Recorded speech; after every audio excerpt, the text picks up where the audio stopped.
Nationalism in India. तो first nationalism. Nationalism का मतलब क्या होता है? तो अगर कोई आपसे पूछता है द मीनिंग ऑफ नेशनलिज्म, तो नेशनलिज्म का सिंपल सा मीनिंग होता है the feeling for the nation. ये सिंपल मतलब है, लेकिन इसको अगर डिटेल में देखेंगे कि नेशनलिज्म का मतलब क्या होता है, तो नेशनलिज्म का मतलब होता है जब आप अपने विजन, अपने जो गोल्स होते हैं, आपको जो पसंद होता है, उन सब के ऊपर या खुद के ऊपर जब आप देश को रखते हो ना, उसे कहते हैं nationalism, the feeling for the nation. The true nationalist person हम उसे कहते हैं जो अपने बारे में नहीं सोचता, पहले किसके बारे में सोचे? देश के बारे में सोचे। Bhagat Singh, at what age he died? Under 30, 25, 28 उनकी डेथ हो गई थी। बहुत कम एज में उनकी डेथ हुई थी, मुझे एग्जैक्ट डेट अभी याद नहीं है। तो बहुत कम उम्र में उनकी डेथ हो गई थी। डेथ हुई थी मतलब क्या है? उन्होंने सेक्रीफाइस किया था खुद को फॉर द नेशन। समझ आ रहा है भाई? उस पर्टिकुलर एज में आप क्या कर रहे हो? देख रहे हो ना, देश के लिए कुछ सोचते हो क्या? अपने लिए तो सोच नहीं पाते, देश के लिए क्या सोचे? समझ आ रहा है? तो nationalism is the feeling of oneness among the people living in a territory. उस पर्टिकुलर जगह पे, उस पर्टिकुलर टेरिटरी में जितने भी लोग रहते हैं, उनके बीच में एक फीलिंग आए कि हाँ हम सब एक हैं, ठीक है, यूनिटी, वो नेशनलिज्म है। First world war broke out in 1914। 1914 से 1919 तक हम बोलते हैं फर्स्ट वर्ल्ड वॉर चला था। फर्स्ट वर्ल्ड वॉर में बेटा, first world war ended with the defeat of Ottoman Turkey, Ottoman empire. Ottoman empire के हार से फर्स्ट वर्ल्ड वॉर खत्म हुआ था। 5 साल चला था फर्स्ट वर्ल्ड वॉर। इस फर्स्ट वर्ल्ड वॉर में बेटा आपने देखा होगा, at that time we were under the suzerainty of Britishers. Britishers हमारे क्या थे? उनके हम गुलाम थे बेसिकली, ठीक है। तो हमारे देश में जिसका राज होगा, अगर वो कहीं पे लड़ाई करेगी तो बट ऑब्वियस है हम लोग भी जाएंगे लड़ने के लिए, ठीक है। तो उन्होंने हमें क्या किया था? हमसे पूछा नहीं था कि आप आओ, forcefully they have asked us कि तुम्हें कहाँ जाना है लड़ने के लिए फर्स्ट वर्ल्ड वॉर में, ठीक है। ब्रिटिश एलीज थी ना, allies power and the axis power, इन दोनों की लड़ाई हुई थी। तो एलीज में था ब्रिटिशर्स, जीते ऑल दो यही थे। इनका साथ किसने दिया था? हमने भी दिया था। First world war was created a new economic and political situation in India. लेकिन फर्स्ट वर्ल्ड वॉर में बहुत सारी चीज़ें हमारे यहाँ चेंज होती नजर आई थी। जैसे सबसे पहले the British imposed war expenditure on India, income tax was introduce, custom duties were raised. Basically क्या बोल रहा है? फर्स्ट वर्ल्ड वॉर आया, जब भी बेटा आपके देश में वॉर होता है, आपको ये चीज़ पता होनी चाहिए कि आपकी सुख सुविधाओं की जो चीज़ें होती है ना, वहाँ जहाँ पैसा लगता है वहाँ पैसा लगना बंद हो जाता है। फिर पैसा कहाँ लगता है बेटा? सारा का सारा वॉर में लगने लगता है। अभी ट्रेन से आप सफ़र कर रहे हो, यहाँ से प्रयागराज जा रहे हो, घूम के आ रहे हो, उसके आगे भी जा रहे हो, घूम के आ रहे हो। अगर बेटा वॉर इंडो पाक हो जाए, इंडिया चाइनीज वॉर हो जाए तो जबलपुर से कोई भी गाड़ी में इंसान नहीं भर के जाएंगे, तोपें जाएंगी। क्यों? यह ऑर्डिनेंस फैक्ट्री है, खमरिया फैक्ट्री यहीं पे है, सीओडी यहीं पे है। तो यहाँ से सारी चीज़ क्या जाएंगी? बॉम्ब, ऑल द आर्टिलरीज कहाँ जाएंगी? ट्रेन में भर भर के कहाँ जाएंगी? जम्मू कश्मीर, हमारी बॉर्डर्स पे। तो वहाँ पे आप जाओगे? नहीं। आपको अभी लगता है क्यों नहीं हम पाकिस्तान को मार देते हैं, क्यों नहीं हम चाइना को मार देते हैं? बेटा जिस दिन होने लगेगा ना वॉर, तो वॉर एक दिन में तो खत्म नहीं होता। War lies for months. ये महीने भर की लड़ाई में जब आपको समझ आएगा कि आपको खाने की चीज़ें बहुत महंगी हो गई हैं, आप एक जगह से दूसरी जगह बहुत इजीली ट्रैवल नहीं कर पाओगे, तो आप ही बोलोगे काई के लिए लड़ाई हो रही है। अभी हम बोलते हैं ना चौक चौक के, यार पाकिस्तान ने ऐसे किया, क्यों नहीं मार देते, इतना सा है कुचल दो। बोलते हैं कि नहीं बोलते? इट्स नॉट वेरी ईजी बच्चा। सामने वाला कोई भी हो, जब लड़ोगे तो आपको भी लगेगी चोट और उसको भी लगेगी, सामने वाला कितना भी कमज़ोर हो। Are you getting what I am saying? तो लड़ाई जो होता है that is the last option जो कोई भी रखता है। हमेशा बातें पॉलिटिकली बहुत प्यार से सुलझाई जा सकती है बात करके, तो वैसे सुलझाओ जहाँ तक हो सके। तो क्या हो गया भैया? हमने टैक्स बढ़ा दिया, हमने मतलब ब्रिटिशर्स ने कस्टम ड्यूटी बढ़ा दी, उसके अलावा एक्सपेंडिचर ऑन वॉर बहुत ज़्यादा बढ़ गया। Price of essential goods doubled during the war period. Price of the essential goods मतलब तुम खाते क्या हो? ब्रेड खा रहे हो। ब्रेड का मतलब क्या होता है? Bread is not double roti, bread का मतलब होता है anything which is made by wheat. रोटी पराठा जितने होते हैं ना, जितने टाइप की रोटियां होती हैं, वो सारी ब्रेड कहलाती हैं। बेटा the price of the bread rose बहुत ज़्यादा बढ़ गया। जो हमारे यहाँ चावल गेहूँ था, जो बेसिक नीड होती है इंसान की, वो सारी चीज़ें बढ़ चुकी थी। अब ये चीज़ें बढ़ जाएंगी और आपके पास पैसा नहीं है, तो आपको क्या होगा? प्रॉब्लम होगी ना। वही मोहनदास करमचंद गांधी, जिनका जन्म हुआ था 2 अक्टूबर 1969 को। समझ आ रहा है? कहाँ पे जन्म हुआ? पोरबंदर, गुजरात, ठीक है। सुने हो? गुजरात की एक जगह है पोरबंदर, वहाँ बंदर आते थे, ऐसा कुछ भी नहीं है, ठीक है, जगह का नाम है पोरबंदर। तो उनका जन्म हुआ। स्टार्टिंग में अगर इनिशियल लाइफ देखें तो he was not very intellectual, बहुत होशियार बच्चे नहीं थे। एक रईस घर के एक लड़के थे जो कि बहुत बिगड़े थे, जो ढंग से बोल भी नहीं पाते। पढ़ाई लिखाई इनकी बहुत अच्छी, पढ़ते लिखते तो थे लेकिन पढ़ाई लिखाई इनकी बहुत अच्छी नहीं थी। किसी के सामने खड़े होकर बात करते तो हकलाते थे, ठीक है, बफल करते थे। He does not have a confidence while talking with one another. किसी को अगर अपनी बातें सामने पुट ऑन करनी है तो नहीं कर पाते थे। गांधी जी कहाँ गए थे? पढ़ने गए थे पहले बाहर, और उन्हें क्या पढ़ के आए? बैरिस्टर बाबू बन के आए। बैरिस्टर का मतलब होता है वकील, वकील बन के आए, मतलब हमने LLB किया। LLB करने के बाद भारत आए। भारत में गुजरात में इन्होंने प्रैक्टिस करनी स्टार्ट की, पूरे केस आ रहे। उसके बाद मुंबई में केस लड़ने के लिए गए, वहाँ भी पूरे केस आ रहे, मतलब केस जीतते नहीं थे। क्यों नहीं जीतते थे? जज के सामने बोल ही नहीं पाते थे, लैक ऑफ कॉन्फिडेंस। वकील में एक चीज़ बहुत अच्छी होनी चाहिए कि वक्ता बहुत अच्छा होना चाहिए। वक्ता मतलब ओरेटर, बोले भले कुछ भी बोले, ऐसा नहीं कि गाली देने लगे, कुछ भी बोले मतलब अप टू द पॉइंट ही शुड स्पीक, तो उसको बोलना आना चाहिए। इनको नहीं आता था। फिर महात्मा गांधी जी के जो पिताजी थे, ये इनका एक फ्रेंड था सेठ जगत सेठ। ये कहाँ के थे? South Africa. He needs one person, एक वकील चाहिए था जो कि इंडियन वकील हो, जो उसका केस लड़े। कहाँ पे? साउथ अफ्रीका में। तो उन्होंने बोला किसी और को भेजने से अच्छा है हम अपने ही लड़के को भेजें, यहाँ बेइज्जती करा रहा है, वहाँ जाएगा कोई जानता नहीं है, हारे हारे जीते जीते, चलो यार तुम जाओ। तो उसको भेज दिया कहाँ पे? मोहनदास करमचंद गांधी को साउथ अफ्रीका। जब ये साउथ अफ्रीका गए, वहाँ पे एक बार ट्रेवल कर रहे थे from one station to another, I am not getting the name exactly, किस स्टेशन से किस स्टेशन जा रहे थे। तो वो वहाँ पे जा रहे थे and he was sitting in the first class bogie. First class bogie में जब ये बैठे थे तो वहीं पे सडनली कुछ लोगों ने देखा, कुछ white people, so called white people. White people मतलब उन्हें कहते हैं the person who is from Europe, who is from United states of America, इनको वाइट पीपल कहते थे। इन लोगों ने देखा कि भैया एक ये कलर्ड इंसान, इंडियंस को कलर्ड कहते थे, coloured similar to that of black only. Black people उन्हें कहते थे the native citizen of Africa. उसके अलावा जो साउथ ईस्ट देश के जो लोग थे, जैसे हम पाकिस्तान तो उस समय था नहीं, लेकिन एट प्रेजेंट पाकिस्तान, बांग्लादेश, श्रीलंका, यहाँ के लोग कहा जाता था क्या? Coloured people.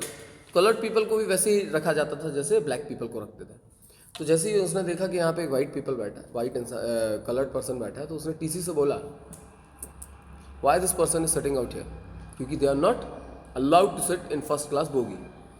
तो वो गया महात्मा गांधी जी से पूछा अभी महात्मा नहीं थे ना, अभी तो मोहनदास जी से पूछा कि तुम यहाँ क्यों बैठे हो। तो उसने बोला मैंने मनी ऑर्डर से टिकट मंगाई थी, ये मेरे पास टिकट है, मैं बैठा हूँ। वकील और पुलिस से कोई बदतमीजी नहीं करता है या लॉ से रिलेटेड बात नहीं करता, उनको सब पता होता है, ठीक है। वकील दम देता है केस करने की, पुलिस दम देता है उठा के रख धर लेंगे हम, ठीक है, तो उनसे क्यों कोई बदतमीजी करेगा। तो उस TC ने फिर बोला आप यहाँ अलाउड नहीं हो बैठने के लिए, this is only allowed for the white people, आप यहाँ से उतर जाए, अगले स्टेशन में निकल जाना। वकील इनने अपनी टिकट दिखाया, बोला हम तो नहीं उतरेंगे। TC ने टिकट ली, फाड़ दी। अब बोलो कहाँ है टिकट, निकलना पड़ेगा, नहीं निकले। अगला स्टेशन आया, इनको पकड़ के घसीट के गेट पे लेके आए, उल्टा किया, पीछे से एक लात मारी, नीचे डले। कौन? मोहनदास करमचंद गांधी। यहाँ पे आप और हम होते, कोई इंसान होता तो आप क्या करते बेटा? आजू बाजू देखते, किसी ने देखा तो नहीं, और भाग जाते, यही होता है। ऊपर से south Africa. Mohandas Karamchand Gandhi mention this particular incidence in his book, अपनी बुक में लिखा है, ये ऑटोबायोग्राफी जो उन्होंने लिखी है ना, उस पर ये चीज़ मेंशन की है। भाई ये कितना बड़ा आदमी जिसको एक टाइटल दिया गया था the father of the nation, वो चाहता तो ये चीज़ स्किप कर देता ना। कौन चाहता है कि उसकी लाइफ में कोई एक बुरा चीज़ आया था उसको सबको बताना, इन्होंने बताया। तो इट नीड्स व्हाट? गट्स। लेकिन तुम फेल हुए हो किसी क्लास में तो फेल हुए हो, गट्स रखो बोलने का। क्यों? इन फ्यूचर उसको करेक्ट किया आपने। समझ आ रहा है क्या बोल रहे हैं? अगर कोई कंपटीशन हार गए तो हार गए, बीच चौगड्डे में तुम गिर गए, तुम अपनी गलती काट दे रहे, तो आज मानो कि मैं गिरा था क्योंकि मुझसे चलाते नहीं आती थी गाड़ी, ये नहीं कि पहुँच ली और चलेगा, किसी ने देख लिया तो मेरी गलती तो थी ही नहीं, गलती तो सामने वाले की थी। ऐसे ही होता है ना। तो बेटा ये जो इंसान है, फिर स्टेशन में खड़े होकर सिर्फ सोच रहा था कि ये हुआ क्या सडनली, मतलब it is not there in India, क्योंकि रईस फैमिली को बिलोंग करते थे। इंडिया में इनके साथ अभी तक ऐसा हुआ कुछ नहीं था, वहाँ पे हो गया यार। तो उन्होंने बोला है क्या। फिर उन्होंने उसके बारे में सोचना, जानना, समझना स्टार्ट किया, and then he got to know that यहाँ पर अपार्थाइड सिस्टम, रेशियल डिस्क्रिमिनेशन, रंग भेद, काला गोरा डिस्क्रिमिनेशन होता है।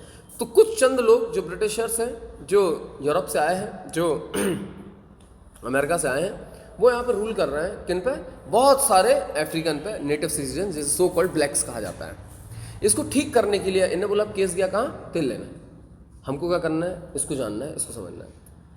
कहा जाता है इन्हें बहुत मल्टीपल बुक्स पढ़ी, religious book, mythological book. Specially इन्हें एम्फेसाइज किया था एक बुक पे जिसका नाम है गीता, कि इनको इस बुक को पढ़ने के बाद इनमें बहुत सारे चेंजेस आए। एक वो इंसान जो वकील के सामने, जज के सामने बोल नहीं पाता था, he became one of the best orator in the world. Orator मतलब बहुत अच्छा वक्ता। क्यों? इन्फ्लुएंसर, जो आप रील्स में देखते हो ना, अधरंगे लोग रील्स पर नचते रहते हैं और आप उन्हें बोलते हो क्या? They are influencer. इन्फ्लुएंसर ये होते हैं। इन्फ्लुएंसर का मतलब होता है in any situation when you come in front of the people, you influence the people from your views. लोग आपकी बात पर हाँ करें, लोग आपके साथ ताली बजाएं, लोग आपके फॉलोवर बन जाएं। Real follower is this. Real follower नहीं तो सोशल मीडिया में कितने मिलियन फॉलोवर हैं, पर्सनली तुम उसको जानते हो नहीं जानते हो। रियल फॉलोवर इनके थे। समझ आ रहा है? तो बेटा इन्होंने सबसे पहले जो वर्ड आता है ना सत्याग्रह, इंडिया में जो बहुत ज़्यादा फेमस हुआ था, that Satyagraha first of all he initiated in south Africa. उन्होंने सबसे पहले कहाँ स्टार्ट किया था बेटा? साउथ अफ्रीका में। किसके अगेंस्ट किया था? यही वाइट पीपल। इसलिए वहाँ पे जब महात्मा गांधी जी वापस मतलब इंडिया आ गए थे, इंडिया आने के बाद वहाँ पे बाद में एक और बंदा आया था, जिसका नाम क्या था? नेल्सन मंडेला साहब, जिसे कहते हैं the Gandhi of south Africa. On the same pitch जो चीज़ें महात्मा गांधी जी करते थे, वही चीज़ों पे किसने आगे वर्क किया था? नेल्सन मंडेला साहब ने। ठीक है, अगेंस्ट अपार्थाइड सिस्टम ओनली। तो बेटा ये इनकी कहानी है, मोहनदास करमचंद गांधी। 1915 में ही return back to India on 9 January 1915। 9 जनवरी को इसलिए हम सेलिब्रेट करते हैं क्या? NRI day of India. India में हम क्या डे, कौन सा डे सेलिब्रेट करते हैं? NRI day, non residential Indian, भारतीय प्रवासी दिवस। इस दिन दिल्ली में हर साल लगभग क्या होता है? भारतीय प्रवासी मतलब एनआरआईज को इंडिया में बुलाया जाता है, कॉल किया जाता है और उनसे बोला जाता है to invest in our country. ठीक है, क्यों? ये कैसे इंसान थे जो बाहर रह रहे थे, बाहर से बाहर देश में आए थे वापस, तो इस डे को हमने सेलिब्रेट करना स्टार्ट किया। कौन से दिन से? NRI day of India. 9 January 1915 को ये वापस आए थे। ठीक है, अभी बंदा जब वापस आया, Mohandas Karamchand Gandhi who came back to in India 1915, और जो गया था Mohandas Karamchand Gandhi, there was 2 different personalities. एक इंसान जो बोल नहीं पाता था, घबराहट होती थी, बहुत सारी चीज़ें कोई जानता नहीं था, सब जानते थे नालायक है। और एक दूसरा इंसान जो आया है, जिसके वहाँ पे उसको भगवान जैसे पूजने लगे थे, जिसके बहुत सारे फॉलोअर्स थे, इसने एक नई चीज़ को इन्वेंट किया था जिसका नाम था सत्याग्रह। वो हमारे देश में वापस आया था। डिफरेंट पर्सनैलिटी, एक ही इंसान। After some period of time इसमें इतने चेंजेस आपको देखने मिले। ये जब भारत आया तो 1915 से 1916 सिर्फ इसने देश को भ्रमण किया था। भ्रमण किया था मतलब इन्होंने देश को घूमा था कि यहाँ चल क्या रहा है। भाई मैं जो गया था, देखो यार, इंसान का परसेप्शन मैटर करता है। आप जब 3, 4, 5, 6, 7, 8 साल के होते हो, आप किसी लंगड़े इंसान को रोड पे देखते हो, टेढ़ा मेढ़ा चल रहा होता है, तो आपको हंसी आती है। जब आप 20, 21, 22 साल के होते हो, उसी इंसान को, वैसे ही इंसान को आप अगर देखोगे तो आपको क्या होगा? दुख होता है। वाई? क्योंकि आपके अंदर फिर सिंपैथी एंड एम्पैथी जनरेट हो जाती है। आप किसी को देख के उसका दर्द महसूस कर सकते हो कि हाँ यार उसको तकलीफ है, इसलिए वो ऐसा चल रहा है। और बचपन में आपको क्या लग रहा है? वो टेढ़ा चल रहा है यार, मतलब लोगों से अलग चल रहा है, मतलब हंसी का पात्र है। Are you getting what I am saying? तो इंसान का परसेप्शन, देखने का नज़रिया चेंज होता है। वही इनका नज़रिया चेंज हुआ। तो 1 साल इन्होंने क्या किया? सिर्फ घूमा। 1 साल के बाद व्हेन ही वाज लिविंग, अकेले रहते थे, साथ में मतलब उनकी वाइफ और ये सारे लोग रहते थे। बहुत ज़्यादा लेविश लाइफ नहीं जीते थे। ये खुद अपने काम करते थे। कपड़ा खुद अपने लिए सिलते थे, जिसको चरखा बोलते थे। चरखा से कपड़ा बनाते थे पहनने के लिए। ठीक है, धोती एंड कुर्ता ये पहन के चलते थे। ऊपर कई बार कुछ नहीं पहनते थे, नीचे धोती लपेट के कहीं भी चल देते थे। 1916 में the people from Bihar came for the help के लिए आए। उन्होंने बोला कि हमारे साथ क्या हो रहा है? गलत हो रहा है, हमसे जबरन कुछ भी खेती करवा रहे हैं। कुछ भी खेती मतलब बेसिकली ओपीएम एंड दूसरा क्या था? ओपीएम एंड इंडिगो, नील की खेती। कहाँ से लोग आए थे? चंपारण। चंपारण कहाँ पे? Present day Bihar. कि हमारी मदद करिए, आपने बहुत कुछ किया हुआ, आपके बारे में बहुत सुना है, please help us. He went with them, Champaran गए और चंपारण में इन्होंने सिर्फ इतना कहा था कि ये कुछ हमारी मांगे हैं, ये आप रिजॉल्व कर दीजिए, अगर नहीं करोगे, ब्रिटिशर से बोला नहीं करोगे तो हम यहाँ पे सत्याग्रह कर देंगे। सत्याग्रह पहले इसका मतलब क्या होता है? The meaning of Satyagraha is आग्रह करना सत्य के लिए, सत्य के लिए खड़े होना, to stand for the truth without violence, ये है सत्याग्रह। बिना लड़ाई झगड़े के सिर्फ अपोज करना सत्य के लिए कि हाँ भाई, the thing which I am doing, the thing which is true, I am standing for it. उसके लिए आपको मुझे मारना है, मारो, मैं आपको रिटर्न नहीं मारूंगा, ठीक है। मास मोबिलाइजेशन, बहुत सारे लोग एक साथ खड़े हो जाते थे। ये इन्होंने करना स्टार्ट, मतलब बोला कि मैं कर दूंगा। ब्रिटिशर्स ने बोला ये दादू अभी कहाँ से आए हैं? साउथ अफ्रीका में बहुत उद्यम करके आए हैं, सेम यहीं पे चालू हो जाएगा यार, मान लेते हैं। तो बेटा सिर्फ इन्होंने धमकी दी थी that I am going to organize satyagraha over here, ये बात सुन के ही ब्रिटिशर्स ने क्या कर ली, इनकी सारी शर्तों को मान लिया। ये सुन के महात्मा गांधी जी के बगल में, मोहनदास करमचंद गांधी जी के बगल में एक इंसान खड़े थे उस समय, इनका नाम है क्या नाम है?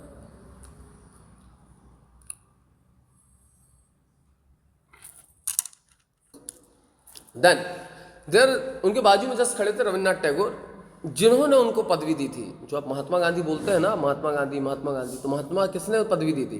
That was Rabindranath Tagore who give this title to Mohandas Karamchand Gandhi. उस दिन से इनका नाम सबने लेना स्टार्ट किया था, महात्मा गांधी। एक महान आत्मा का आगमन होना, इसे महात्मा कहा जाता है, ठीक है। कहाँ पे? हमारे देश कि भाई जिन लोग हमारी बात सुन नहीं रहे थे, इनने सिर्फ आग्रह किया और धमकी दी, उसके कारण उनकी बात मान ली गई। ये उस दिन से बहुत ज़्यादा फेमस हुई है। नेक्स्ट ईयर इन्होंने फिर 1917 में एक और सत्याग्रह कर दिया। कहाँ पे? अहमदाबाद मिल वर्कर्स के लिए। फिर उसके बाद कहाँ पे कर दिया? एक और किया उसके बाद। कहाँ पे? खेड़ा सत्याग्रह। तो इन्होंने 3 सत्याग्रह कंटिन्यू किए, वन आफ्टर अनदर। पहला था कौन सा? चंपारण। दूसरा, चंपारण में से धमकी दी थी। पहला सत्याग्रह उन्होंने किसके लिए किया था? Ahmedabad mill worker. दूसरी बार गया तो उन्होंने बोला यार तो फिर धमकी देता है, नहीं माना, इन्होंने दे दिया सत्याग्रह, इन्होंने ऑर्गेनाइज कर दिया। First organize satyagraha in India was Ahmedabad mill workers के लिए किया था, ठीक है, अहमदाबाद में। दूसरा कहाँ पे किया बेटा? उसके बाद खेड़ा सत्याग्रह। ये कंटिन्यू चलता रहा। अब ये सारी चीज़ जो सत्याग्रह चल रहा था, ये भारत में अलग अलग पार्ट में लोगों ने प्रमोट करना स्टार्ट किया। लोगों ने मतलब जैसे इनके सपोर्टर्स थे बहुत सारे। INC पॉलिटिकल पार्टी उस समय तक बन चुकी थी। 1885 INC Indian National Congress was form. 20 दिसंबर 1885 में इंडियन नेशनल कांग्रेस बन चुकी थी, ठीक है। Indian National Congress is the first political party of India. वो कांग्रेस पार्टी और आज की Congress party are not identical, एक ही नहीं है, दोनों अलग अलग। क्योंकि उस पॉलिटिकल पार्टी में जो बहुत सारे लोग थे, उन लोगों ने अलग अलग होकर कुछ ने अपनी अपनी पॉलिटिकल पार्टी इंडिविजुअल बना ली थी। समझ आ रहा है? तो उसमें बहुत सारे लोग थे, जिसमें आता है कौन? पंडित जवाहरलाल नेहरू, सरदार वल्लभ भाई पटेल। इन लोगों ने क्या किया? महात्मा गांधी जी का जो सत्याग्रह का मतलब था, वो विभिन्न पार्टों में, विभिन्न पार्ट्स ऑफ इंडिया में जाके बताना स्टार्ट कर दिया। तो देखो यहाँ पे क्या लिखा है? Satyagraha literally means holding on the truth और truth force. It is non violent struggle. It pursued the opponent to understand the truth. सामने वालों को बताना कि सच्चाई क्या है, इस पर ज़्यादा एम्फसाइज करते थे। If the cause was true, if the fight was against injustice, then physical force was not necessary to fight the oppressor. Hunger strike होता था इसमें, भूख हड़ताल, पीसफुल डेमोन्स्ट्रेशन, शांति से बैठ जाना, धरना देना, दैट ऑल थिंग। स्ट्राइक करते थे, हड़ताल करते थे, and non cooperation with the government are some methods of Satyagraha.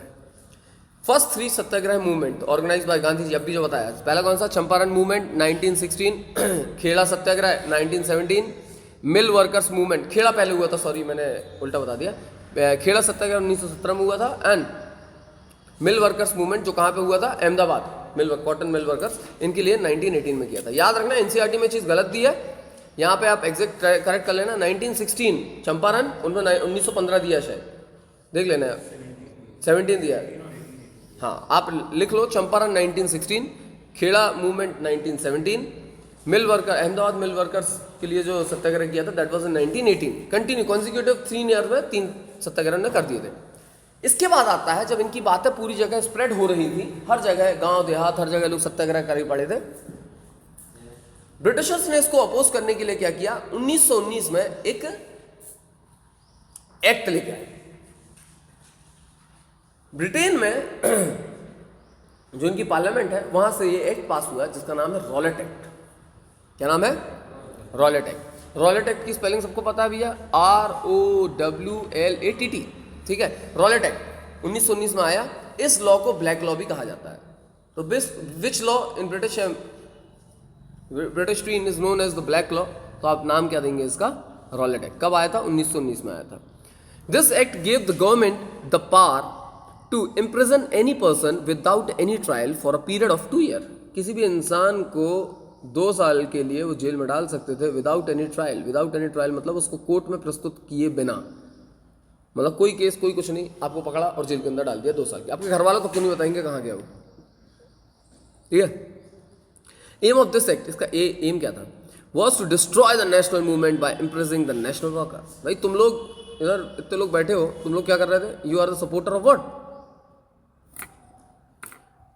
Nationalism. You support nationalism. आप चाहते थे देश को ब्रिटिशर्स से फ्री करना, मतलब तुम मेरे दुश्मन हो।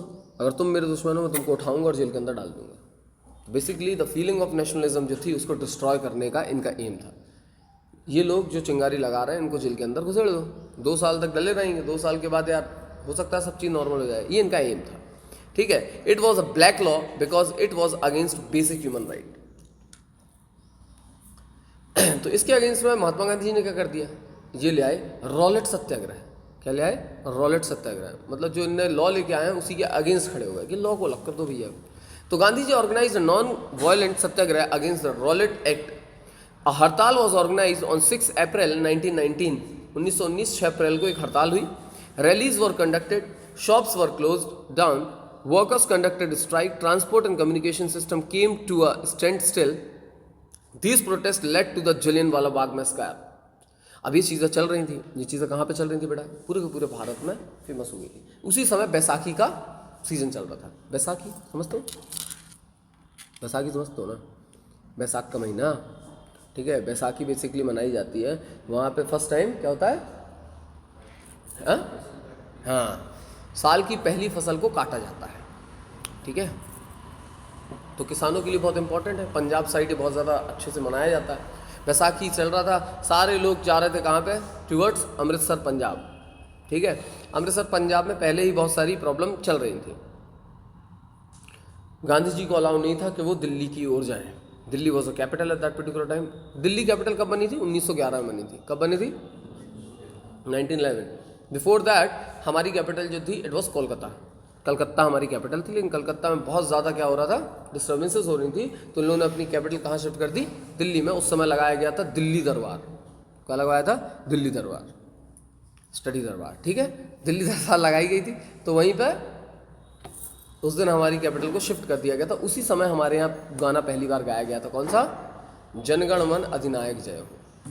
समझ में आ रहा है? जो हमारा अभी नेशनल एंथम है। On 13th of April 1919, a public meeting was organized at Jallianwala Bagh in Amritsar to protest against the arrest of national leaders. कुछ नेशनल लीडर्स थे हमारे यहाँ 2 फेमस, उनको अरेस्ट कर लिया गया था। उनको छुड़वाने के लिए जलियनवाला बाग एक पार्क है, कहाँ पे? अमृतसर में। वहाँ पे बहुत सारी जगह से लोग आए थे और बैठ के बातें कर रहे थे कि कैसे हमें इन्हें छुड़वाना है, क्या किया जाए। वहीं पे आ गए एक ब्रिटिश आर्मी हेड जिसका नाम था जनरल ओडायर। जनरल ओडायर साहब आए, अपने साथ बहुत सारे लोगों को लेके आए और उन्होंने उस पर्टिकुलर बाग में, उस पर्टिकुलर गार्डन में सिर्फ एक ही गेट था, वो एंट्रेंस ही था और वही भी एग्जिट भी था। उस गेट पे लाके मशीन गन लगा दी। आजू बाजू चारों तरफ लोग, तोप नहीं लगाई भाई, मशीन गन लगाई। तोप कैसे लगाओगे? तोप लगाओ फट जाएगा पूरा का पूरा गार्डन। मशीन गन लगाई थी। ठीक है। वहाँ पे मशीन गन लगा के लोगों से कहा हम 10 तक गिनती करेंगे, भग जाओ यहाँ से। ठीक है। अब कैसे भग जाओ? मतलब उनका एम था कि तुमको हम मारेंगे आज। तुम क्यों? तुम कैसे जाओगे? मशीन गन तो सामने लगी है, ऊँचा ऊँचा के थोड़े होगे। दीवारें बहुत ऊँची ऊँची थी, आजू बाजू लोग खड़े हो गए थे बंदूक लेके। वहाँ बच्चे, बूढ़े, जवान, महिला, पुरुष सब लोग थे। इन्हें 10 9 8 7 6 किया। जैसे एक आया इन्हें बोला फायर, धड़ाधड़ गोली चलाई। उस पर्टिकुलर पार्क में बस पेड़ लगे हुए थे। एक तरफ छुपते तो पीछे से दूसरा गोली मार देता। तो छुपने के लिए सिर्फ एक जगह थी, वो था वहाँ पे एक कुआं। ठीक है। उस कुएं में लोगों ने छलांग लगानी स्टार्ट की बचने के लिए। कहा जाता है वो पूरा का पूरा कुआं लाशों से भर गया था। अराउंड 15,000 पीपल वर देयर और उसमें करीब 8-10 हज़ार लोग मारे गए थे। It was a disasters. ठीक है। तो general Dyer reach the meeting place और 10 मिनट इनने दिए। ठीक है, वही 10 तक गिनती करवाया, गोली चलाने स्टार्ट किया। More than 1000 people were killed and many were wound. This incident is called Jallianwala Bagh massacre. Paper में आएगा, लिख देना 13 अप्रैल 1919। कब? जलियांवाला बाग। ठीक है। कौन था उस समय पुलिस वाला? कौन था सबसे मेन? जनरल कौन था? जनरल ओडायर, याद रखना। ठीक है। नाउ ये जब चीजें हुई तो बेटा इसको इंडिया में बहुत ज्यादा क्या किया? अपोज किया गया। लोगों ने बहुत इसके बारे में नेगेटिव चीज़ कही। महात्मा गांधी जी को एक टाइटल दिया था सर्जेंट, उस टाइटल को इन्हें त्याग दिया। वहीं पे एक और इंसान थे, कौन? रविन्द्रनाथ टैगोर, इनको भी एक टाइटल दिया था। उन्होंने अपना नाइट एंगल शायद ना, तो वो भी अपना टाइटल जो है उन्हें भी त्याग दिया। तो इन लोगों ने सबने अपने क्या किया? टाइटल्स त्याग दिए। टाइटल मतलब होता है आपको एक वो देना, उपाधि। अब हमारे यहाँ उपाधि रखने का वो नहीं है, आपको पता है ना, इट्स अ लॉ। मतलब हमारे कॉन्स्टिट्यूशन में लिखा है कि आप कोई भी उपाधि नहीं ले सकते except for in the case of education and an army. Army में जैसे आपको जनरल आगे लगा रहता है, लेफ्टिनेंट आगे लगा रहता है, ये टाइटल्स है, ये आपको ठीक है। और आपको पढ़ाई में क्या मिलता है? डॉक्टर, पीएचडी करते हैं, ये इंजीनियर, ये पढ़ाई से रिलेटेड है, तो ये टाइटल आप लगा सकते हैं। इसके अलावा कुछ टाइटल नहीं लगा सकते। ठीक है। तो बेटा जब ये चीज़ें हुई तो महात्मा गांधी जी ने आप सोचा कि हम क्या करें, एक और बड़ा लेवल पर सत्याग्रह करें जिसका नाम होगा नॉन कॉपरेशन मूवमेंट। लेकिन ही वांट कि हमारे साथ अब सिर्फ हिंदू ना रहे, मुस्लिम्स भी हमारा साथ दें। बहुत अच्छा समय था क्योंकि 1919 में एक और इंसिडेंट हुआ था, वर्ल्ड वॉर खत्म हुआ था, and world war ended with the end of Ottoman empire. वही हारा था ना। ऑटोमन एम्पायर मतलब वहाँ पे टर्की में एक इंसान रहा करता था जिसका नाम था खलीफा। क्या? खलीफा। खलीफा बेसिकली क्या होता है? जैसे हिंदूज में धर्मगुरु होते हैं सबसे बड़े, वैसे मुस्लिम्स में, इस्लाम में खलीफा जो होता था वो सबसे एपिक पोस्ट होती थी उनके समुदाय में, उनके रिलीजन में। ये जो खलीफा होता था, इन्हें कहा जाता था कि ये वो गुरु हैं जो डायरेक्टली लिंक्ड है टू द गॉड, अल्लाह के वंशज हैं, let's say you can say like. तो बेटा हर इंसान, दुनिया का कहीं का इंसान हो, अगर वो इस्लाम को पूछता है तो वो क्या करता था? सलाम करता था किसे? खलीफा को।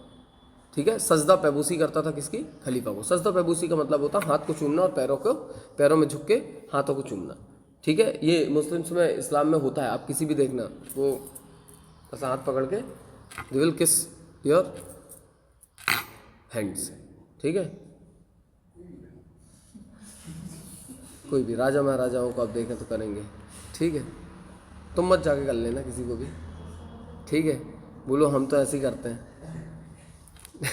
Are you getting what I am saying? तो सजदा पैबूसी पर्शियन शब्द है। ठीक है। ये चल रही थी भाई। तो फर्स्ट वर्ल्ड वॉर जैसे ही खत्म हुआ, ब्रिटिशर्स ने बोला अब कोई खलीफा नहीं, खलीफा भी किसे सलाम करेगा? हमको। समझ आ रहा है? इससे जो इस्लामिक कम्युनिटी थी इसमें बहुत ज़्यादा क्या जनरेट हुआ? गुस्सा, क्योंकि जिसको ये पूज रहे हैं उसी की तुम बेइज्जती कर रहे हो। तो उन्होंने बोला भाई हम भी अब तुम्हारे क्या होंगे? खिलाफ। इस खिलाफ से आया खिलाफत मूवमेंट। तो महात्मा गांधी जी के पास दो लोग गए थे, शौकत अली एंड मोहम्मद अली। भारत में ये बहुत बड़े इन्फ्लुएंसर थे अमंग मुस्लिम कम्युनिटी। इन्होंने बोला हम भी आपका साथ देना चाहते हैं इस नॉन कॉपरेशन मूवमेंट में। उस दिन से इस मूवमेंट का नाम पड़ गया नॉन कॉपरेशन खिलाफत मूवमेंट। क्या पड़ गया? तो देखो इसमें लिखा है it was a movement organized by Mohammad Ali and Shaukat Ali, Ali brothers. The aim of this movement was to protest against the injustice done to Turkey by British after the First World War. The Turkish Sultan had the title of Khalifa. The Muslim considered him as their spiritual leader. So many Muslims joined this movement. जो भी आपको बताया, Gandhi ji decided to launch the non-cooperation movement because the First World War added to the misery of the Indian people. Heavy taxes, high prices, famine, and epidemics made people's life miserable. Rowlatt Act invited large-scale protests throughout the country. Jallianwala Bagh massacre and the injustice done to Punjab made Indians angry. Muslims became unhappy due to the ill treatment of Turkey. They started खिलाफत movement. The Congress session at Nagpur जो 1920 में हुआ था adopted Gandhi ji the idea of non-cooperation. Important है, underline करो या लिख लो. Congress session at Nagpur 1920 में कांग्रेस का सेशन कहाँ हुआ था? नागपुर में. पेपर में आता है सेशन एट इन 1920 और जगह प्लेस मार्क करनी रहती है, तो करोगे कहाँ? नागपुर में हुआ था, लिख लो, उसमें आता है मैप में. नॉन कॉपरेशन मूवमेंट में बेसिकली हुआ क्या था? Non cooperation was launched under Gandhi ji leadership in 1920. Aim इसका क्या था? बता दिया. इनजस्टिस जो हुआ था पंजाब में, जो चीज़ हुई थी, टर्की में जो चीज़ हुआ था, और इनको क्या चाहिए? स्वराज. स्वराज मतलब होता था सेल्फ रूल. स्वराज खुद का रूल. स्व मतलब खुद, राज मतलब रूल. ठीक है. तो हम खुद रूल करेंगे हमारे देश में, तुम निकलो. तुम मतलब Britishers. Fine. Educated middle class led the movement in towns and cities. Educational institution, law, court and foreign goods were boycotted. Bharat में लोगों ने स्कूल में जाना बंद कर दिया, क्योंकि स्कूल किसके हैं? ब्रिटिशर्स के. कॉलेज में जाना बंद कर दिया, ब्रिटिशर्स के. कोर्ट में जाना काम बंद कर दिया, ब्रिटिशर्स के. पुलिस वाले पुलिस स्टेशन नहीं जा रहे, डॉक्टर हॉस्पिटल नहीं जा रहे, सब बंद कर दिया. Peasant organized movement against Talukdar and landlords in villages under the leadership of बाबा रामचंद्र. इनके बारे में भी पढ़ेंगे कौन है. Tribal people started an armed struggle in the Godam Hill of Andhra Pradesh under the leadership of Alluri Sitaraman Raju. इनके बारे में ही पढ़ेंगे, पेपर में आता है कौन है पर्सनैलिटीज. ठीक है. Worker in the plantation of Assam started a struggle to get the right of the free movement. Assam में जो प्लांटेशन वर्कर थे, इनको छुट्टियाँ नहीं मिलती थी यार, पैसे कम मिलते थे. इनने भी अपने मूवमेंट, फ्री मूवमेंट स्टार्ट कर दिया. Chauri Chaura incident forced Gandhi ji to call off the movement. अब क्या हुआ? ये मूवमेंट इतना अच्छा चल रहा था, लेकिन सडनली एक चीज़ हुई, एक इंसिडेंट हुआ जो उत्तर प्रदेश के चौरी चौरा नाम की जगह में हुआ. ये चौरी चौरा एक जगह है जहाँ पे क्या हुआ, जब लोग वहाँ पे प्रोटेस्ट कर रहे थे, कुछ पुलिस वाले वहाँ पे आके खड़े हुए और छेड़ा मतलब उनको कुछ बोला. उसके अगेंस्ट वो सारे के सारे जो मॉब था, बहुत सारे लोग थे, वो उन पुलिस वालों को पीछे करते हुए पुलिस स्टेशन तक गए, पुलिस स्टेशन को जला दिया. जहाँ कहा जाता है 20 इंडियन और एक ब्रिटिश पुलिस वाले को जला दिया गया. ठीक है, जिंदा. तो गांधी जी ने इस पर्टिकुलर मूवमेंट को कॉल ऑफ मतलब बंद कर दिया. क्या बोल के? कि इंडिया अभी इतना मैच्योर नहीं हुआ कि वो आज़ादी संभाल पाए. India is not that much mature to get independence. ठीक है. इसके बाद एक क्वेश्चन आपको आता है हमेशा, डिफरेंट या differing strengths with in the non cooperation movement. अब नॉन कॉपरेशन मूवमेंट जो फेल हुआ, इसके अलग अलग कारण भी थे. वो कारण शहरों के थे, गांव के थे, या कंट्री साइड के थे, या पीजेंट्स के थे. पीजेंट्स ऑफ असम अभी पाया. तो movement in town and cities में फेल होने का सबसे मेन कारण था लोगों के पास एम्प्लॉयमेंट ना होना, और एम्प्लॉयमेंट अगर नहीं होगा तो आपको पैसे नहीं मिलेंगे, और पैसे नहीं होंगे तो घर नहीं चलेगा. Are you getting what I am saying? पैसा plays a very important role. आपको पता है नॉन कॉपरेशन मूवमेंट में जोर दिया गया था खादी पहनो. खादी मतलब कॉटन, जो इंडिजीनियस हो, हम बनाए और हम ही पहने. लेकिन जब खादी आप खुद बनाओगे, हाथों से बनाओगे, rather making it in a factory, तो वो खादी या जो कपड़ा आप लोगे वो महंगा होगा. आपको महंगी चीज़ खरीदनी है, लेकिन आपके पास जॉब नहीं है, तो ये कहीं ना कहीं आपको जोड़ेगा कि इन फ्यूचर आप क्या करो, वापस से जॉब ज्वाइन करो. बहुत लंबे समय तक आप अपने जो अपने पैसा सेव करके रखा है, उससे आप अपना घर नहीं चला सकते. तो कुछ समय तक तो ये चला, फिर उसके बाद आपको ना चाहते हुए भी क्या ज्वाइन करना पड़ा? British institutions. ब्रिटिश इंस्टीट्यूशंस में क्या आता है? तो ब्रिटिश इंस्टीट्यूशन में पहले आता है आपका आता है क्या? कोर्ट, हॉस्पिटल्स, स्कूल, कॉलेजेस, ये सारी चीज़ें. लिखा है educated middle class led the movement in town in cities. Education institution, law court and the council election were boycotted. Foreign clothes and other goods were burned. कहा जाता है 100 metre का fire born हुआ था. आग जलाते हैं ना कपड़े डाल के, 100 मीटर तक का बना हुआ था, उसमें आग जलाए थे. जलाते ना होलिका दहन, छोटा सा होता है, वो होलिका दहन बहुत बड़ा था. 100 मीटर जो तुम रेस करते हो, हार जाते हो, है ना, वही वाली. ठीक है. Government servant resigned their jobs, छोड़ दिए थे. लिकर शॉप वर पिकेट, बंद कर दी गई थी. ठीक है. Khadi clothes were very costly. The poor were not able to buy them. Indian boycotted British institutions like law, court, education institution, but alternative institution did not come up. So people had to stop boycott. बंद करना पड़ा यार, फिर से join करना पड़ा. Peasant movement क्या हुआ? तो यहाँ पे देख लिया था. In Awadh, peasants movement was organized by Baba Ramchandra. It was against landlord and talukdar, reduction of rent, and other abolition of begar work.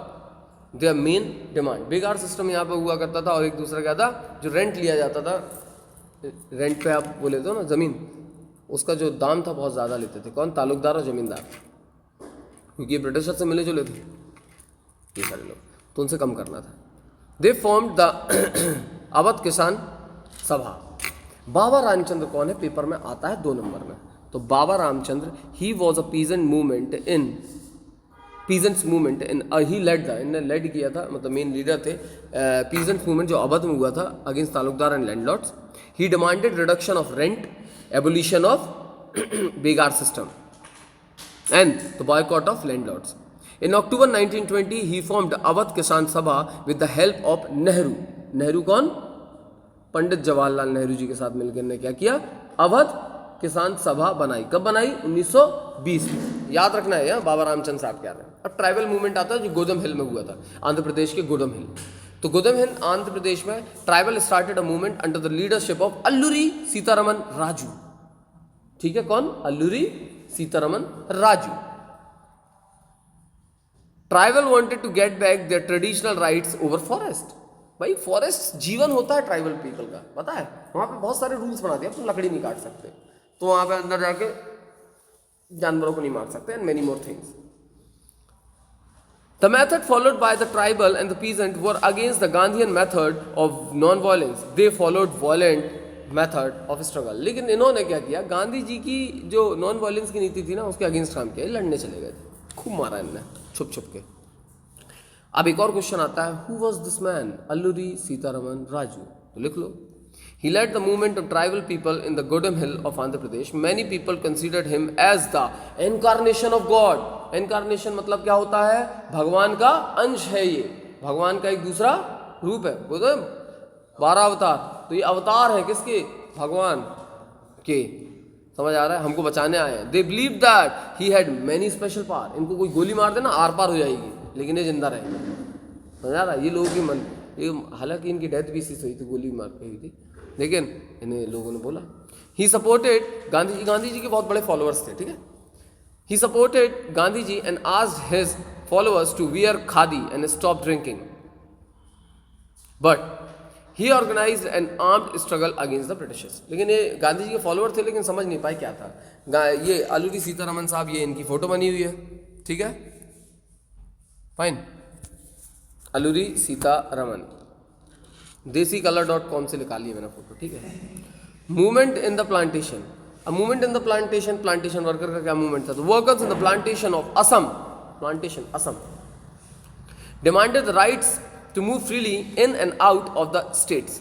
They oppose the inland immigration act of 1859. 1859 में एक inland immigration act पास हुआ था, उसके against था. Which took away the rights of the free movement. कहीं पर भी आप नहीं जा सकते हो, ये सारी चीजें. ठीक है. Next, when they heard about the non cooperation movement, they moved to their villages. They thought that the Gandhi raj was coming and everyone would be given land in their villages. इनको क्या लगा? इस सुर नहीं करो, हम लपाड़ा मार देंगे. गांधी जी को क्या लगा? लोग क्या लगा? गांधी राज आने वाला भाई, नॉन कोऑपरेशन मूवमेंट. गांधी राज जैसे आ गया तो हम क्या फ्री हो जाएंगे, हम अपनी जमीन में खुद जा सकते हैं, जंगलों से जो करना है वो कर सकते हैं, फ्री मूवमेंट स्टार्ट कर सकते हैं. ठीक है. However, they were caught and brought back. पकड़े गए, वापस ले आए. नॉन कोऑपरेशन मूवमेंट विड्रॉ हो गया. Gandhi ji withdraw the non cooperation movement because पहला, the movement became violent in some places. In February 1922 in Chauri Chaura, Uttar Pradesh, people turned violent and set fire to a police station. 22 policemen were killed. In this incident, Gandhi ji was against the violence. The movement slowed down in urban areas. बता दिया town में कैसे हुआ. He thought that it was necessary to train the people in non-violent सत्याग्रह. पहले इन्होंने बोला अब मैं ट्रेन करूंगा लोग, नॉन वायलेंट सत्याग्रह लड़ा कैसे जाता है, किया कैसे जाता है, मारना नहीं है हमको, विदाउट वायलेंस काम करना है, तब आप करो, नहीं तो नहीं हो पाएगा. Non cooperation movement was a large scale mass movement में बहुत सारे लोगों ने एक साथ मूवमेंट किया था. It attracted common people from all social group, her social group से लोग आए थे और इसमें पार्टिसिपेट किया था. नॉन कॉपरेशन मूवमेंट एंड खिलाफत मूवमेंट वेंट टुगेदर, दोनों साथ में हुए थे, इसलिए मैंने बोला नॉन कॉपरेशन खिलाफत मूवमेंट. सो दे प्रमोटेड हिंदू मुस्लिम यूनिटी, तो यहाँ से क्या हुआ, हिंदू और मुस्लिम एक साथ आके लड़े. Peasants and tribal movement became a part of Indian national movement. It was a non-violent movement, so it popularized the Gandhian idea of non-violent सत्याग्रह. ये सब चल रहा था. इसी समय ब्रिटिशर्स ने बोला यार इनको शांत करना है, तो इसके लिए क्या भेजा, हम कुछ लोगों को भेजते हैं. कुछ लोगों में उसको हेड बना के भेज दें, किसको, साइमन साहब को, सर जॉन साइमन. तो इनके अंडर में एक कमीशन बनाया गया जिसका नाम था साइमन कमीशन. ठीक है, इंडियन स्टैट्यूटरी कमीशन. ये बेसिकली साइमन कमीशन इसलिए भेजा था कि भैया तुम जाओ और वहाँ पे एक कॉन्स्टिट्यूशन बनाओ यार. ठीक है, a written rules and regulation which each and every person will going to adhere follow. अब तुम मेरे को एक चीज़ बताओ यार, तुम लोग किस क्लास में, क्लास 10th के लिए रूल बनाए और 5वीं के टीचर्स को बुलाए, बोले रूल बनाओ. बना लेंगे अच्छा रूल. उनने 5th क्लास बस पढ़ाई है. Who will make the better law for you all? The person who is teaching you in class 10th only. They knows your mentality. इनको पता है आप में कितनी क्षमता है, इनको पता है आपको कैसे पढ़ाना है, इनको पता है कोर्स का सिलेबस क्या है, इनको सारी चीज़ पता है. तो ये आपके बारे में रूल अच्छा बना लेंगे ना. सिमिलरली भारत के लिए रूल बन रहा है और भारतीय उसमें एक भी नहीं है, तो आपके लिए रूल कैसे बनेगा. तो साइमन कमीशन में एक भी इंडियन ना होने के कारण ये जैसे ही एयरपोर्ट या हमारे भारत में आगमन होता है तो लोगों ने काला कलर के झंडे दिखाए, उसमें लिख के गो बैक साइमन के नारे लगाए कि भाग जाओ इधर से. ठीक है, it was a statutory commission set up by the British under sir John Simon. It was asked to study the constitutional system in India and suggest changes. Indian oppose the Simon commission because, पहली चीज question आता है why Indian oppose the Simon commission. तो Indian ने Simon commission का oppose इसलिए किया, all the members of the commission were English man. There was no Indian on it. यानी it did not provide any hope of swaraj to Indian. यहाँ से भाई स्वराज की कोई फीलिंग ही नहीं आती कि भैया इनको सेल्फ रन रूल हमको मिलेगा, तो वही रूल करते रहोगे कॉन्स्टिट्यूशन बना के. तो इसके बाद लाहौर में एक सेशन होता है 1929 में, the most important session for India. Lahore 1929 ये एक वो दिन है. इसके बाद आज की डेट में जो हम 26 जनवरी को इतना सेलिब्रेशन करते हैं ना, it is because of this particular session. ये जो लाहौर में कांग्रेस सेशन हुआ था 1929 को रावी नदी के किनारे, इस समय पंडित जवाहरलाल नेहरू जी ने फर्स्ट टाइम बोला था, now I don't want only swaraj, I want Purna Swaraj. Purna Swaraj का मतलब होता है total self rule. Total self rule का मतलब होता है now we don't want you to be there in our country. आप यहाँ से भागो, हम अपना देश खुद बनाएंगे, हम अपने देश के रूल्स खुद बनाएंगे, हम अपने देश को खुद चलाएंगे. इसे ही लोगों ने बोल दिया टोटल इंडिपेंडेंस.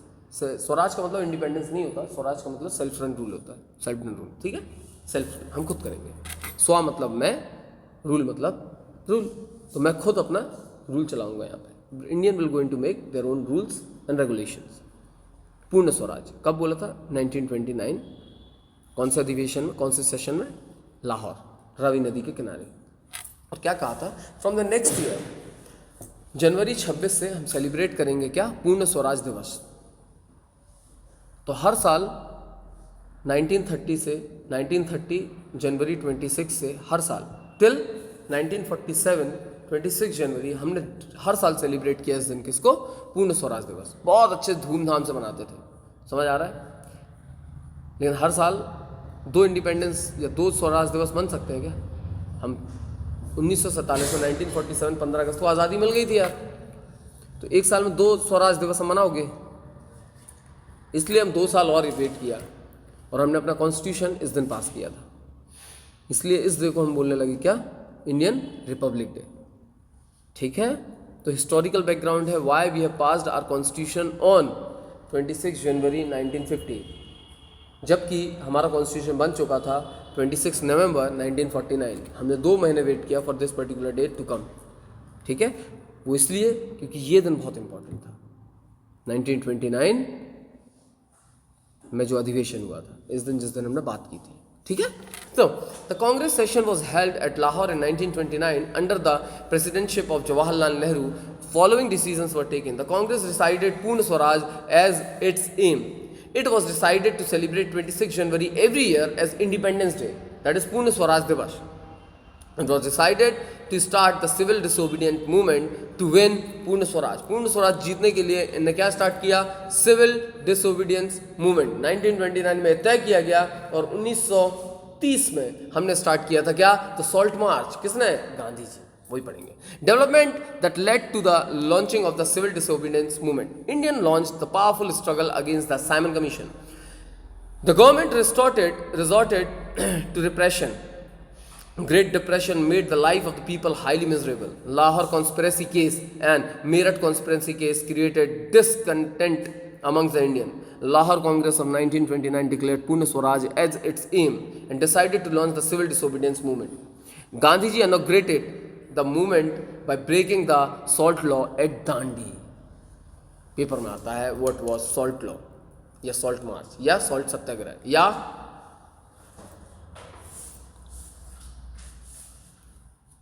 Salt law. क्या होता है सॉल्ट मार्च? दांडी सत्याग्रह.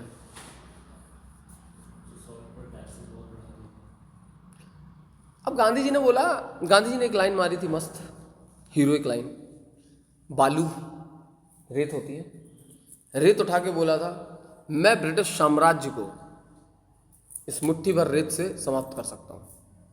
ठीक है, सही बोली थी यार, मजाक समझ रहे हो? ठीक है, तो बोली थी.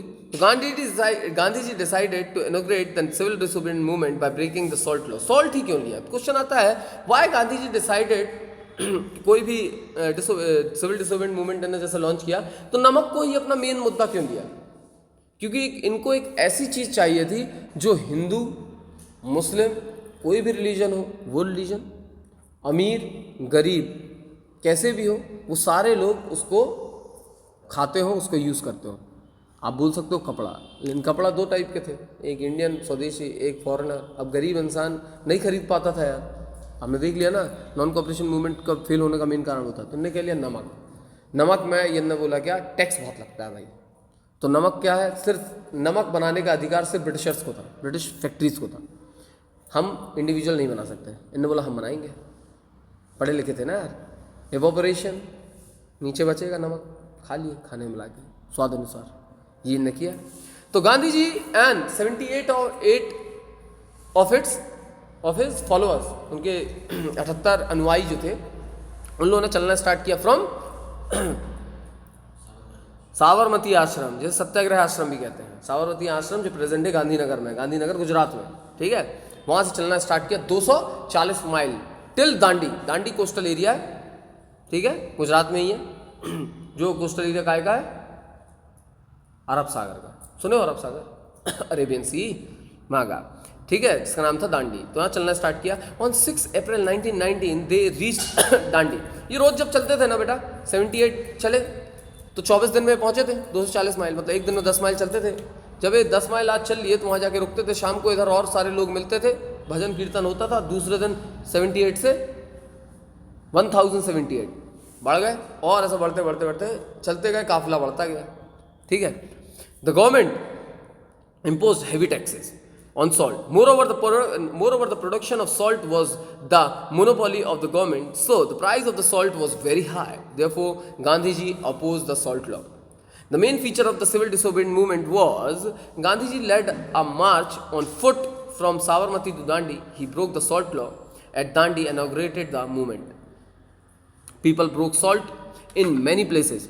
Foreign goods were boycotted against. Liquor shops were picketed. Government servants resigned their job. Forest law were broken.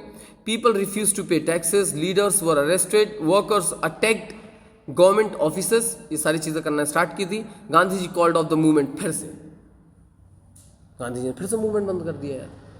5 मार्च 1931 में गांधी जी बोले बहुत हुआ. Under the Gandhi Irwin pact. Important, Gandhi Irwin pact क्या था? तो गांधी इरविन पैक्ट हुआ था 1931 में. उसके कारण 5 मार्च 1931 में गांधी जी ने क्या कर दिया? कॉल ऑफ कर दिया मूवमेंट को. He agreed to attend the second round table conference. अभी क्या है पढ़ते हैं. He was restarted the movement, returned from London, it was finally called off in 1934.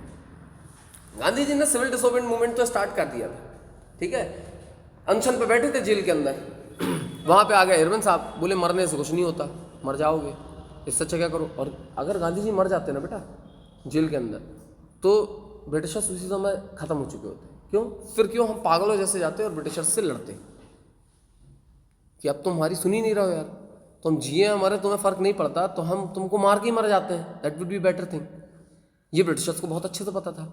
Irwin साहब उनको मनाने गए, चले जाओ लंदन में, एक मीटिंग चल रही है, राउंड टेबल कॉन्फ्रेंस हो रहा है, पार्लियामेंट में जाओ, वहाँ अपनी बातें रखो, आपकी बातें हो सकता है सुन के कॉन्स्टिट्यूशन बना लिया जाए, और बहुत सारी चीज़ें इन्होंने अपनी शर्तें लिखी थी।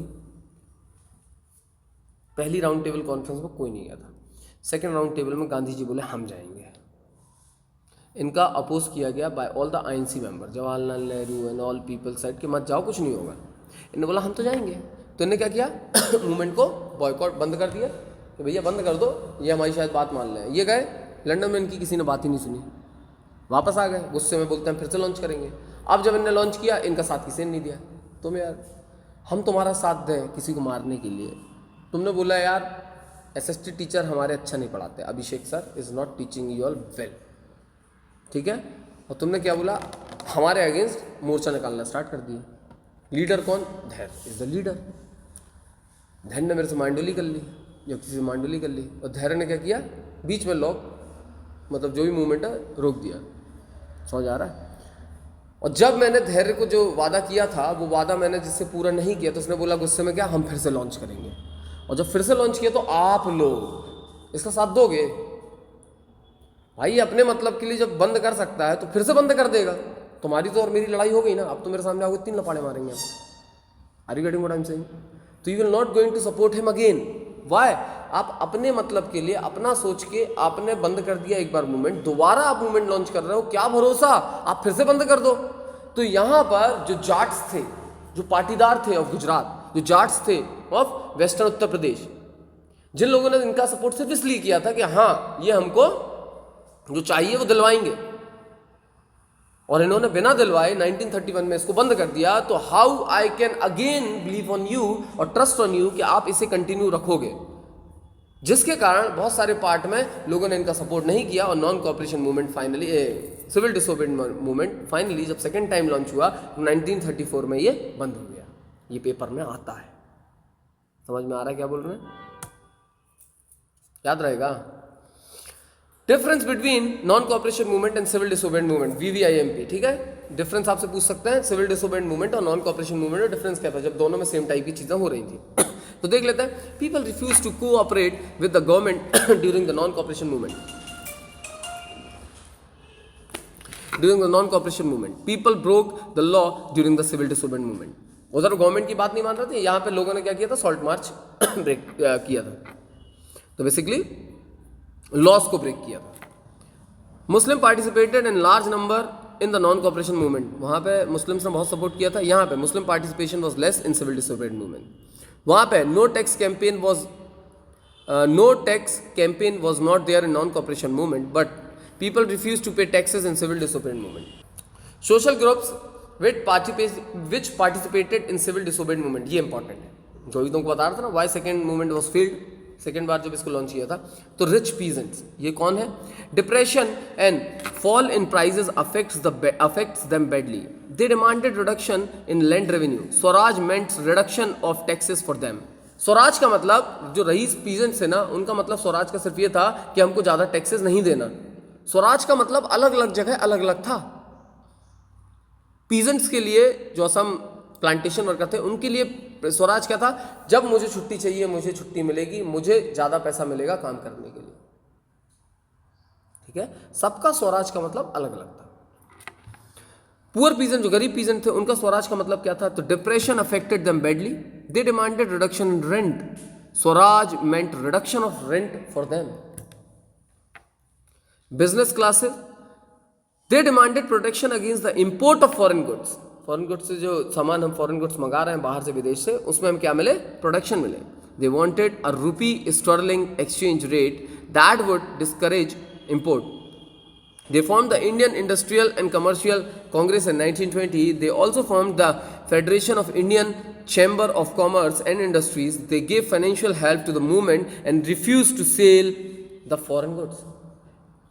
मार्केट में फॉरेन गुड बेचना बंद कर दिया, स्वदेशी माल बेचेंगे, बाहर से कोई सामान मंगाएंगे नहीं। हमारा ट्रेडिंग ग्रुप था, उन्होंने कहा, और फंड भी कर रहे थे किसको, हमारे मूवमेंट को। इन्हीं की बातें तो नहीं, इन्हीं की बातें जो पूरी करनी थी और नहीं कर पाए, और उन्होंने क्या किया था 1931 में कॉल ऑफ कर दिया था मूवमेंट। यही लोग ने दोबारा इनको क्या नहीं किया, सपोर्ट नहीं किया था। इंडस्ट्रियल वर्कर, दे वर पुअरली पेड, बहुत कम पैसा मिलता था। Condition of work were miserable. Swaraj meant better wages and working condition for them. Railway workers and dockyard workers conducted strikes. Workers in mines wore Gandhi caps and took part in rallies. Main contribution of the civil disobedience movement क्या था?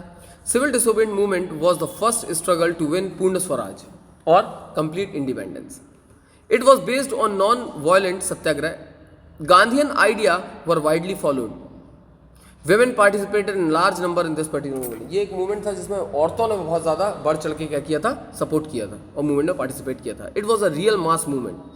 Different social group participated. It was an open challenge to the British rule. The people openly obeyed the law.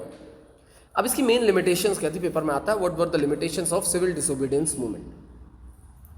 उसका देख लिया, different strands जो non cooperation में था, paper में आता है. दूसरा पेपर में आता है main limitations of civil disobedient movement. तो पहला, Dalit did not participate in civil disobedient movement. जो दलित थे, सो कॉल्ड शूद्रास जैसे आप कहते हो, ये पार्टिसिपेट नहीं किया था because the Congress did not give importance to their demand.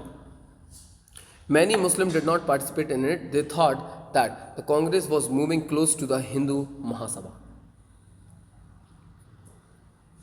इस समय कम्युनल राइट हो गया था हिंदू मुस्लिम. Occurred in many places. Disunity between Hindus and Muslims started. Industrial worker participation was minimum. Gandhi जी ने क्या किया था जिससे वो अपलिफ्ट करें दलित को. क्वेश्चन आता है, effort made by Gandhi ji for the upliftment of Dalits. आपको पता है एक वर्ड, उस वर्ड का नाम है हरिजन. हरिजन का मतलब होता है द चिल्ड्रन ऑफ गॉड या द पीपल ऑफ गॉड. तो 5 पॉइंट है, 5 नंबर का क्वेश्चन आएगा तो लिख देना. पहला, Gandhi ji was against untouchability, छुआछूत के अगेंस्ट थे. He said that Swaraj would not come for 100 year. 100 साल तक और नहीं आएगी अगर if untouchability was not abolished, अगर अनटचेबिलिटी को अबॉलिश नहीं किया. यही बात हमारे आर्टिकल 17 ऑफ इंडियन कॉन्स्टिट्यूशन में रखी गई है, एबोलिशन ऑफ अनटचेबिलिटी. इन्होंने अनटचेबल्स को हरिजन कहा, जिसका मतलब होता है द सन और the children of God.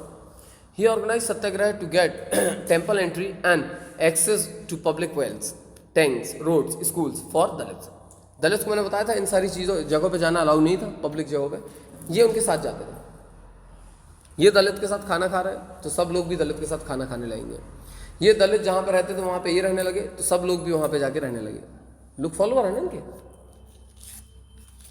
He cleaned Dalits colonies and in his ashram there was no caste feeling. इन्होंने दलित के साथ क्या किया, टॉयलेट साफ, उनकी कॉलोनी साफ करना स्टार्ट किया. और इनके आश्रम में चाहे आप दलित हो चाहे आप कोई भी हो, आप सब लोग साथ में रह सकते थे. He asked the upper caste Hindus to give up the inhuman practice of Dalits. दलित की जो इनह्यूमन प्रैक्टिस थे इन सारी चीज़ों को खत्म करो. ठीक है. गांधी जी वर्सेस अंबेडकर, ये एक और क्वेश्चन आता है. दो इंसान का नाम आप सुनते हो, डॉक्टर भीमराव अंबेडकर और Gandhi ji. Gandhi ji versus Ambedkar. Doctor Ambedkar demanded separate electoral for the Dalit. Separate electoral का मतलब होता है दलित ही खड़ा होगा और उसको वोट भी दलित ही करेंगे. मतलब निश्चित है कि एक दलित का बंदा जीते. एक पर्टिकुलर सीट रिजर्व है, यहाँ पे दलित का इंसान खड़े होंगे, 2 या 2 से ज़्यादा लोग दलित ही होंगे, उनको वोट भी सिर्फ दलित ही करेंगे. इसका मतलब होता है separate electoral. He thought that a share in political power would help in their upliftment. Gandhiji opposed separate electorate. He thought that it would create disunity. So they clashed in second round table conference. Second round table conference जो गए थे ना, पहले से वहाँ अम्बेडकर साहब थे. हमने बोला था कि सेपरेट इलेक्टोरेट नहीं होना चाहिए। सेपरेट इलेक्टोरेट का मतलब होता है, बता दिया गया, इस पर्टिकुलर जगह से दलित ही खड़ा होगा, दलित ही वोट देंगे इसको, मतलब एक दलित का बंदा कहाँ जाएगा, पॉलिटिकल पावर उसको मिलेगा, जाके पार्लियामेंट में बैठेगा या लेजिस्लेचर में बैठेगा।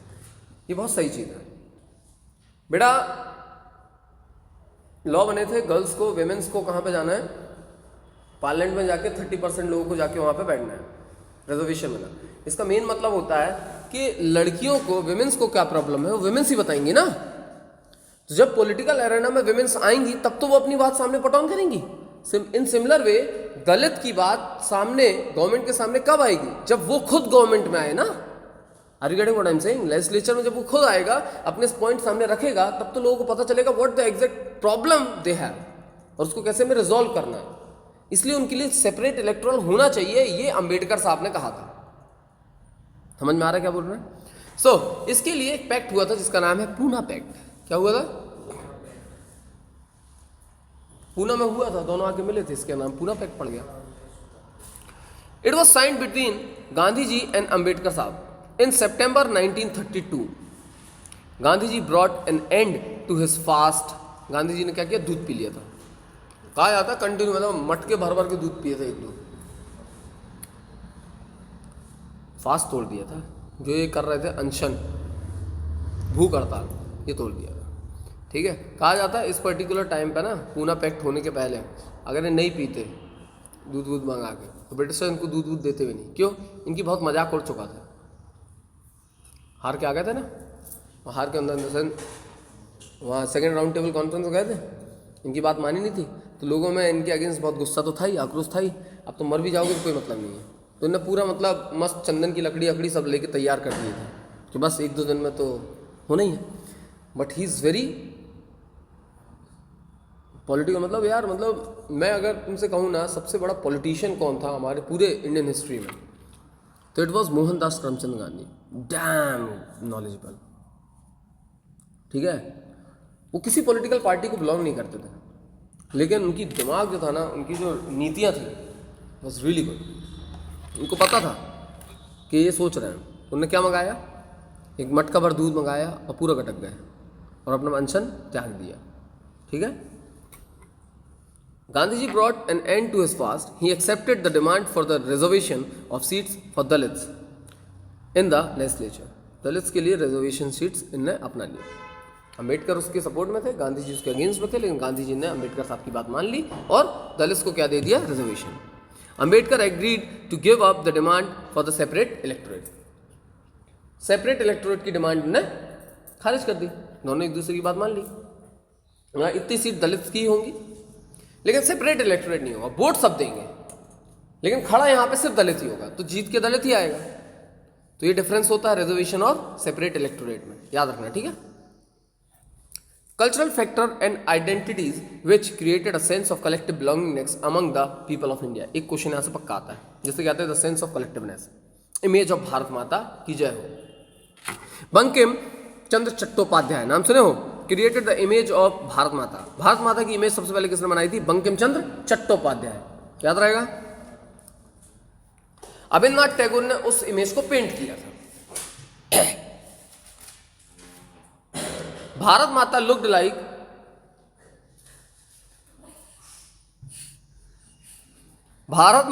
लाइक अ सन्यासिनी। भारत माता उस समय सन्यासिनी जैसे दिखती थी।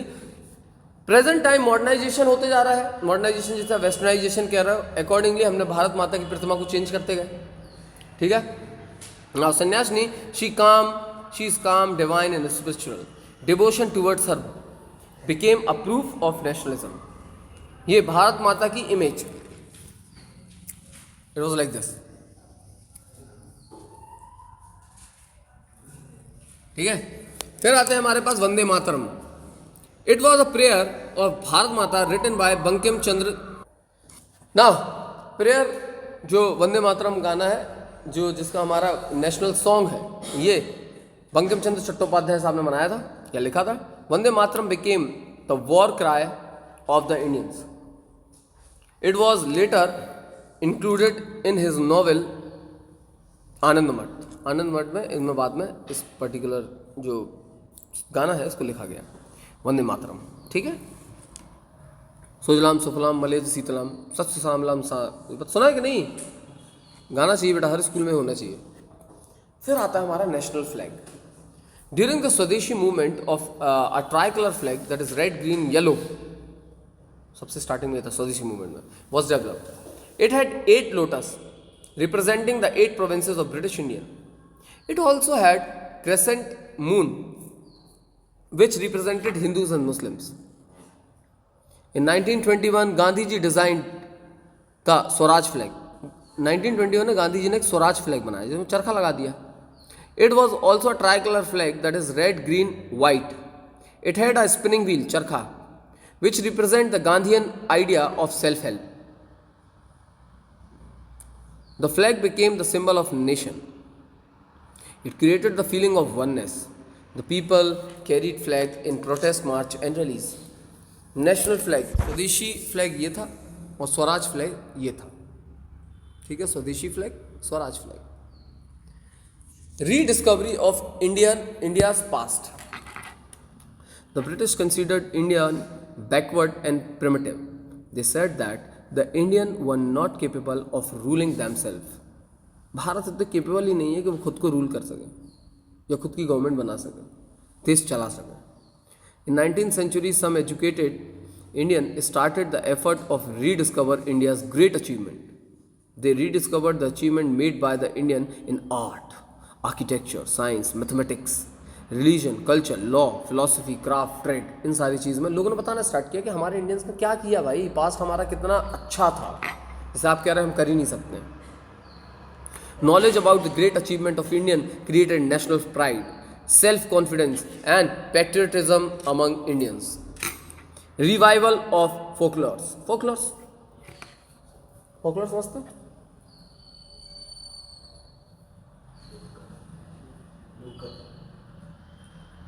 लोक कथाएं समझे?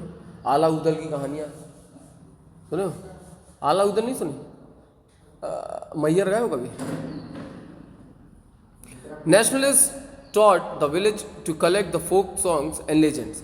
Rabindranath Tagore collected a number of folk songs and legends. In Madras, Natisha Sastry published a 4-volume collection of Tamil folk tales, the folklore of southern India. So this is all there in this particular chapter. Hope ये सारी चीज़ें clear हो गई हैं। कोई भी doubt हो तो मुझसे आप पूछ सकते हो।